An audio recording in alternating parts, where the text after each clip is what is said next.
വൈകുണ്ഠ ഏകാദശിയാണ്, സ്വർഗവാതിൽ ഏകാദശി എന്നൊക്കെ പറയുന്ന ഏകാദശിയാണ്.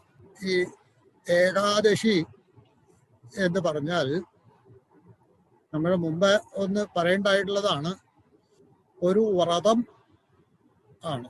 എന്തിനാ വ്രതങ്ങൾ എടുക്കണത്? വ്രതങ്ങൾ എടുക്കണത് മനസ്സിന് ബലം ഉണ്ടാക്കും, ദേഹത്തിന് ശുദ്ധി ഉണ്ടാക്കും. അതൊക്കെയാണ് വ്രതങ്ങളുടെ ഗുണം. എങ്ങനെയാ ഈ മനസ്സിന് ബലം ഉണ്ടാവുക? വ്രതം കൊണ്ട് മനസ്സ് സകല സമയത്തും എങ്ങടെയെങ്കിലും സഞ്ചരിച്ചു കൊണ്ടിരിക്കും. മനസ്സിന്റെ സ്വഭാവം അതാണ്. മനസ്സൊരു സ്ഥിരമായിട്ട് നിൽക്കണത് അല്ല. സ്ഥിരമായിട്ട് നിൽക്കുമ്പോൾ മനസ്സില്ലാണ്ടാവും. സ്ഥിരമല്ലാതിരിക്കുമ്പോഴാണ് മനസ്സുണ്ടാവുള്ളൂ. മനസ്സിന്റെ സ്വഭാവം തന്നെ സങ്കല്പ വികല്പാത്മകമാണ്. സങ്കല്പിക്കുക, സംശയിക്കുക, ഇതാണ് മനസ്സിന്റെ സ്വഭാവം. ഒരു നിമിഷത്തില് എത്ര ചിന്തകൾ നമ്മളുടെ ഉള്ളിൽ കൂടെ വന്നു പോകുന്ന യാതൊരു നിശ്ചയവുമില്ല. അത്ര അധികം ചിന്തകളാണ് വന്നുപെടുക. ഇതുകൊണ്ട് എന്താ ഉണ്ടാവുക എന്ന് വെച്ചാൽ മനസ്സിന് ഈ ക്ഷീണം സംഭവിക്കും. അപ്പൊ മനസ്സിനെ അധികം അലയാൻ വിടാണ്ട് ഒരു സ്ഥിരമായിട്ട് ഒന്നിൽ നിർത്തുമ്പോൾ മനസ്സിന് ബലം വരും എന്നാണ് മഹർഷിമാര് പറഞ്ഞിട്ടുള്ളത്. നിങ്ങൾക്ക് മനസ്സിന് ശുദ്ധി വരും.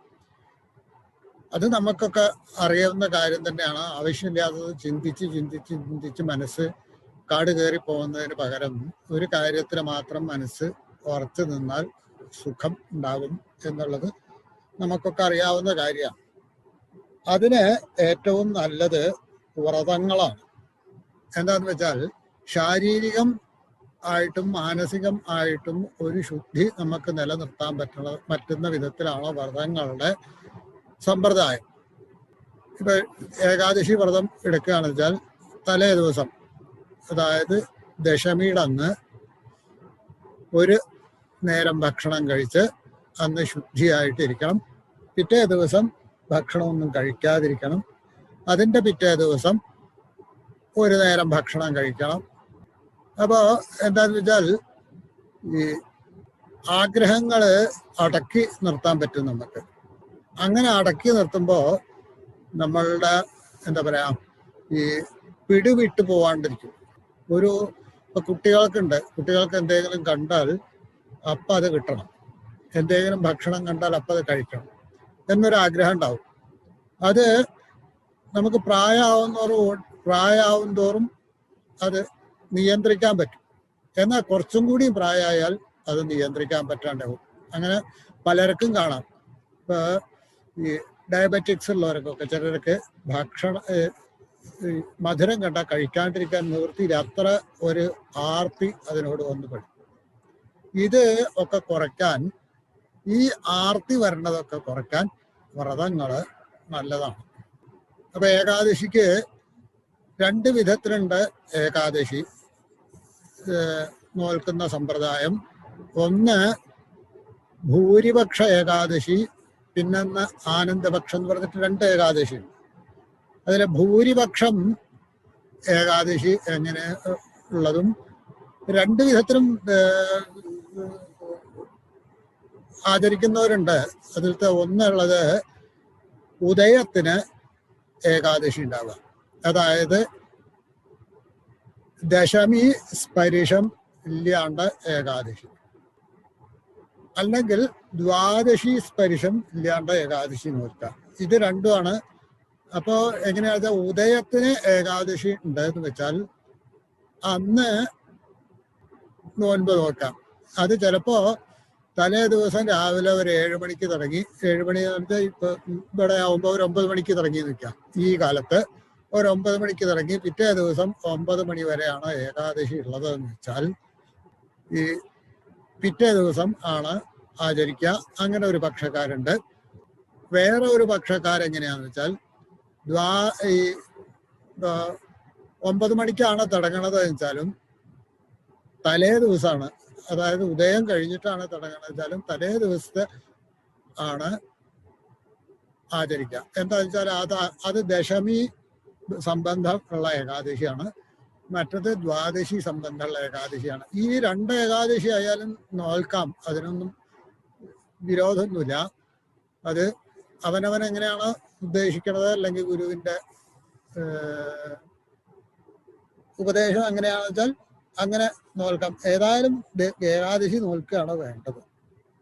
ആ ഏകാദശി നോൽക്കണേന് വ്രതം എന്ന് പറഞ്ഞാൽ സാധാരണ ഉപവാസം ആണ് വേണ്ടത്. ആ ഉപവാസം പറ്റില്ല എങ്കിൽ അരിഭക്ഷണം ഒഴിവാക്കുക. അങ്ങനെ ചിലർ പതിവുണ്ട്. ചിലര് ഫലങ്ങൾ മാത്രമേ ഭക്ഷിക്കുള്ളൂ എന്ന്. അങ്ങനെ പല വിധത്തില് അവനവൻ നിശ്ചയിക്കേണ്ട പോലെ ആണ് വ്രതം വേണ്ടത്. അതിന് മാറ്റം വരരുത്. അന്ന് ശുദ്ധായിരിക്കണം. അതുപോലെ ഈ